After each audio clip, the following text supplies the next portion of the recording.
আরজিকর কাণ্ডের জেরে এবার আইএমের মালদা শাখার সভাপতি পদ থেকে অপসারিত ডাক্তার তাপস চক্রবর্তী। আরজিকরের ঘটনার দিন সেখানে অন্যান্যদের সঙ্গে দেখা যায় মালদহের চিকিৎসক তাপস চক্রবর্তীকে, যিনি একই সঙ্গে ওয়েস্ট বেঙ্গল মেডিকেল কাউন্সিলেরও সদস্য। যদিও নিজের অপসারণকে অসাংবিধানিক বলে দাবি করেছেন তাপস চক্রবর্তী, তার পাল্টা দাবি, আমি ওয়েস্ট বেঙ্গল মেডিকেল কাউন্সিলের নির্বাচিত সদস্য। প্রতি মাসে আমাদের 2 থেকে 3 দিন মিটিং হয়। অগাস্ট মাসে 8, 9, 10 মিটিংয়ের ডেট ছিল। 9 অগস্ট মিটিং শুরু হওয়ার 12টার সময় শুরু হয়। মিটিংয়ের মাঝপথে 1:30, 1:45 এই সময়টাতে হঠাৎ করে সেই মর্মান্তিক খবরটা আমাদের কাছে পৌঁছয়। তার 9 অগস্ট, এবং আমরা তখন মিটিংয়ে ছিলাম, বোর্ড মিটিংয়ে, এবং আমরা মিটিংয়ের শেষাংশে এসে একটা সিদ্ধান্ত হয় বোর্ডে যে এক প্রতিনিধি দল যাবে এবং ওয়েস্ট বেঙ্গল মেডিকেল কাউন্সিলের দাবিটা হেলথ অথরিটির কাছে পৌঁছে দেবে। সেই প্রতিনিধি দলে আমি ছিলাম, ডক্টর সুশান্ত রায় ছিলেন, আর প্রফেসর সুরিতা পাল ছিলেন।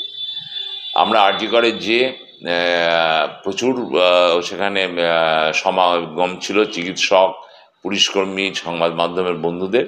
তো তার মধ্যে থেকে আমরা গেলাম, এবং যিনি দায়িত্বে ছিলেন সেই সময় আমার পুলিশ আধিকারিক, তার কাছ থেকে প্রপার পারমিশন নিয়ে তিনি আমাদের একজন পুলিশ কর্মীকে বললেন যে আমাদের গাইড করে নিয়ে যাওয়ার জন্য। আমাদের উনি নিয়ে গেলেন, যে ঘরে নিয়ে গেলেন সেখানে দেখলাম যে আমাদের ডিএমই স্যার, মানে সেই সেমিনার রুমে, সেই সেমিনার রুমে যে গেলাম এবং যে দেখলাম যে এক কোণে দাঁড়িয়ে আছেন আমাদের ডিএমই স্যার, আমাদের প্রিন্সিপাল হেলথ সেক্রেটারি স্যার, এবং আমাদের মাননীয় পুলিশ কমিশনার সাহেব কলকাতা। তো আমরা যে সেখানে দাঁড়ালাম ওনাদের পাশে করে আমাদের ওই ছোট মানে বক্তব্যটুকু, আমাদের মূল দাবিটুকু আমাদের 2 অথরিটিকে জানালাম। জানিয়ে আমরা চুপচাপ দাঁড়িয়েছিলাম। তখন দেখলাম অনেক দূরে খুবই শশব্যস্ততার সাথে কাজ হচ্ছে। ফরেন্সিক ল্যাবরেটরির লোকেরা আছে, কারণ তারা বড় বড় সব অ্যাপ্রন এফএসএল লেখা পড়া ছিল। তারপরে হয়তো ইনকোয়েস্টের জন্য ম্যাজিস্ট্রেটরা অনেকে ছিলেন কালো কোট পরে, অনেক ভিডিওগ্রাফার ছিলেন, অনেক ফটোগ্রাফার ছিলেন, আরও অনেক মানে তদন্তের সাথে সংশ্লিষ্ট সব আধিকারিক বা কর্মীরা ছিলেন। সন্দীপ ঘোষকে কিন্তু তখন আমরা সেমিনার রুমে দেখিনি। তারপরে বডি মোটামুটি এই 6টার আশেপাশে যখন বেরিয়ে যায় ওখান থেকে, সমস্ত ওখানকার কাজকর্ম তদন্ত প্রক্রিয়া শেষ করে, তখন আমাদের পুলিশ কমিশনার সাহেব আমাদের ডিএমই স্যারকে বলেন যে আমরা অনেকক্ষণ একসাথে দাঁড়িয়ে যাচ্ছি, তো 1 কাপ চা খেলে হয়তো ভালো হতো। তো সেই সময় ডিএমইও আমাদের ওয়েস্ট বেঙ্গল মেডিকেল কাউন্সিলের member by virtue office post. তো উনি রিকোয়েস্ট করেন যে আপনারা 3 জনও আমাদের সাথে আসুন চা খান। তো আমরা গেলাম এক জায়গায়, যে 1 কাপ চা খেলাম। চা খাওয়ার পরে ওই 3 আধিকারিকের কাছে অনুমতি নিয়ে তাদের নমস্কার করে আমরা আরজিকর ত্যাগ করলাম। আরজিকরে মোটামুটি ঢুকেছি ধরেন 4:30টার আশেপাশে, আর বেরিয়ে এসেছি 6টা, 6:15টার আশেপাশে। কাকে? না না, তো কার্টেনে ঘেরা ছিল অনেক দূরে। আর আপনার সেই ক্ষেত্রে এই যে যাওয়া, এটা নিয়ে আপনাদের সংগঠনের, হ্যাঁ, এরপরে 9 অগস্টের পরে সঙ্গে সঙ্গে আমি 10ই অগস্টে আমার সেক্রেটারিকে বলে রাখি, একটা রূপরেখাও আমরা আলোচনা করে ঠিক করে নিই যে আমরা কি ফর্মে আন্দোলন করব। তো 11 তারিখ থেকে কিন্তু আমরা সোমবার, 10 তারিখ রোববার ছিল, 11 তারিখ থেকে আইএমএ মালদার উদ্যোগে বহু প্রোগ্রাম নেওয়া হয়েছে, তার আপনারা সাক্ষী। আমরা যেমন স্ট্রিট কর্নারিং করেছি, আমরা বড় বড় মিছিল করেছি, আমরা বিভিন্ন বিদ্রোহী সঙ্গীতের মাধ্যমে আমাদের যে মনের আগুনের যে জ্বালা, সেই জ্বালাটা আমরা প্রকাশ করেছি। আমরা হিউম্যান চেনের যে প্রোগ্রামটা ছিল সেই প্রোগ্রামে আমরা খুব মানে সফলভাবে পালন করেছি। এছাড়াও আমাদের রোজ রোজ আমরা এই ব্যাচটা পড়ে থাকি, এটা আমাদের প্রতীকী প্রতিবাদ। এছাড়া আমাদের গাড়িতেও একটা পোস্টার লাগানো থাকে। আপনাদের জিবি মিটিংয়ে হ্যাঁ, জিবি মিটিংয়ে মানে সেটা বলবো যে ওই ঘটনা নিয়ে পরে পরে সিরিয়াল মিটিং আমাদের হয়।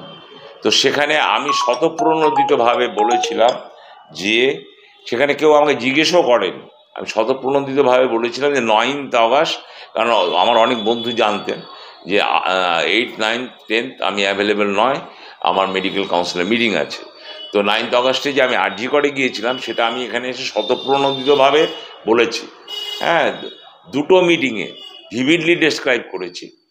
তো কিন্তু আনফর্চুনেটলি লাস্ট 6ই এবং 7ই সেপ্টেম্বর সাংগঠনিক কাজে, এটাও আমার শিডিউল ছিল, আমি কলকাতায় ছিলাম।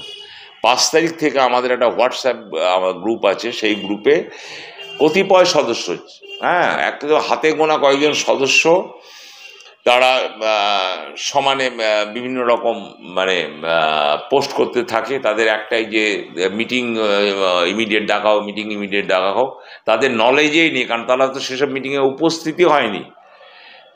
তাদের কাছে নোটিশ গেছে, সই করেছে, নোটিশও বোধহয় পড়েনি যে এতগুলো মিটিং হয়েছে, তাদের মাথায় নেই। তো আমাকে তখন আমার সেক্রেটারি ডক্টর পীযূষ কান্তি মণ্ডল জিজ্ঞেস করে যে স্যার কী করবো।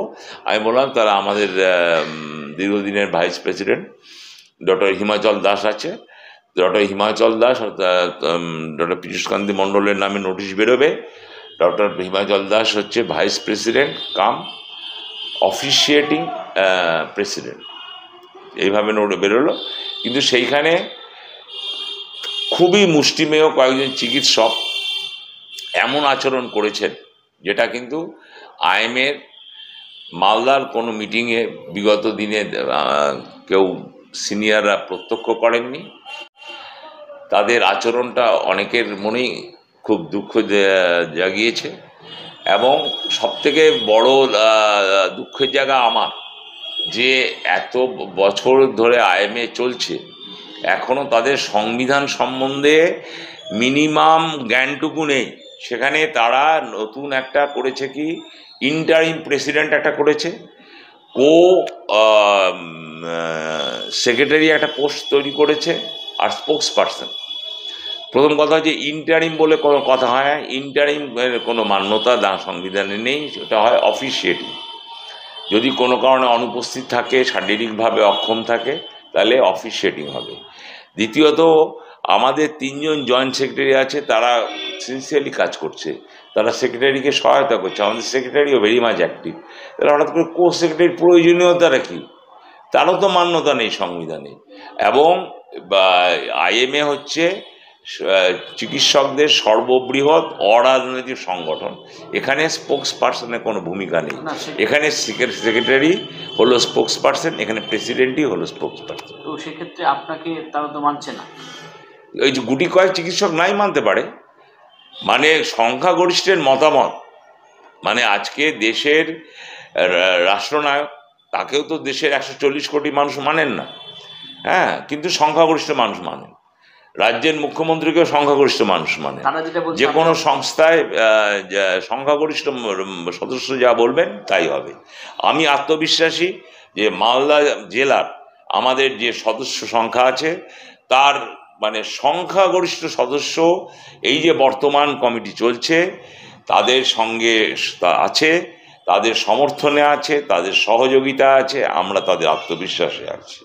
কাজেই আমাকে যে গুটি কয়েক সদস্য নাকি সেদিন আমাকে স্টেপ ডাউন করার কথা বলেছিল, আমি পুরোপুরি কর্মক্ষম, এবং এই সমস্ত প্রোগ্রাম যেগুলো মালদাতে হয়েছে আইএমের ব্যানারে, তার মূল উদ্যোক্তা আমি। এবং কাজেই এখানে কোনো রকম কোনো স্টেপ ডাউনের কোনো প্রশ্নই নেই। একটা অসাংবিধানিক কাজে আমি মান্যতা দিতে পারি না। আমি 82 সাল থেকে আইএমের একজন কর্মী, আমার 40 বছরের ওপর আইএমএ করা হলো। আপনার সভাপতি আছেন? অবশ্যই আছে, এবং আমার টেনিওর শেষ হবে ডিসেম্বর 25। ডিসেম্বরে ইলেকশন হবে। আমাদের এখানে খুব ডেমোক্রেটিক্যালি সব চলে, যে কেউ ইলেকশনে দাঁড়াতে পারেন, হ্যাঁ, কন্টেস্ট হবে। সেদিনকার যাওয়াটা নিয়ে কি আপনার ভুল হয়েছে নাকি? হ্যাঁ, সেদিনকার যাওয়ার বিষয়টি নিয়ে ওয়েস্ট বেঙ্গল মেডিকেল কাউন্সিলের সদস্য হিসেবে ওয়েস্ট বেঙ্গল মেডিকেল কাউন্সিলের বোর্ড মিটিংয়ের সিদ্ধান্ত অনুসারে প্রতিনিধি দলের অংশ হিসেবে আমি গিয়েছি।